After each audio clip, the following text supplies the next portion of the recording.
Tak terima dan merasa kecewa berat begini pernyataan Presiden Vietnam setelah tim nasional Vietnam dipulangkan paksa oleh tim nasional Indonesia pada laga kedua Piala Asia 2024 Qatar. Simak video selengkapnya berikut ini. Presiden Vietnam marah besar setelah tahu tim nasional Vietnam dikalahkan oleh seteru kuatnya sesama Asia Tenggara Indonesia.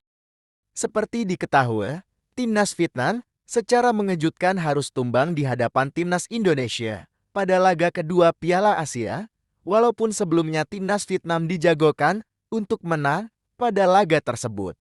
Melihat kekalahan memalukan tersebut, Presiden Vietnam merasa geram. Bagaimana tidak, Vietnam secara mengejutkan harus angkat koper dari pagelaran Piala Asia kali ini. Terus terang saya benar-benar kecewa dengan hasil kekalahan atas Indonesia. Sebab kita tahu Indonesia tidak pernah menang lawan kita di level AFF. Saya sudah bilang Vietnam jauh lebih kuat jika dilatih Park Hang-seo, tegasnya. Sementara itu pelatih Vietnam turut buka suara terkait kekalahannya atas Indonesia. Menurutnya Vietnam kalah dari Indonesia karena kurang beruntung saja. Kami tentu kecewa dengan hasil ini karena kami menguasai penuh jalannya pertandingan. Philipp Trosir sendiri tak mau menyalahkan para pemainnya atas kekalahan dari Indonesia tersebut. Menurutnya skuad Vietnam mayoritas pemainnya diikuti oleh para pemain muda, sehingga mereka perlu banyak jam terbang lagi. Dengan kekalahan ini, peluang pasukan Vietnam untuk lolos babak 16 besar dipastikan tertutup karena timnas Vietnam menelan 2 kali kekalahan, yaitu atas Indonesia juga atas Jepang.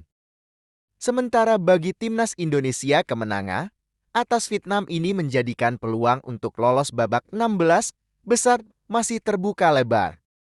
Sebab bukan hanya juara grup dan runner up group saja yang akan lolos babak 16 besar.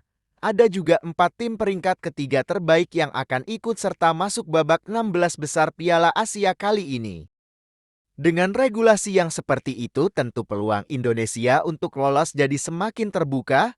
Namun di laga pamungkas grup, skuad Garuda harus bersua timnas Jepang. Yang dimana pada laga kedua timnas Jepang secara mengejutkan tersungkur di hadapan pasukan Jesus Kasai. Tentu di laga melawan Indonesia, Jepang akan habis-habisan untuk meraih kemenangan. Di atas kertas memang timnas Jepang lebih diunggulkan dari segi manapun saat jumpa Indonesia nanti. Namun timnas Indonesia sendiri tidak semudah itu untuk menyerah di hadapan Jepang. Pasukan Garuda akan menampilkan permainan yang maksimal saat jumpa Jepang nanti. Masalah kalah ataupun menang itu hasil belakangan.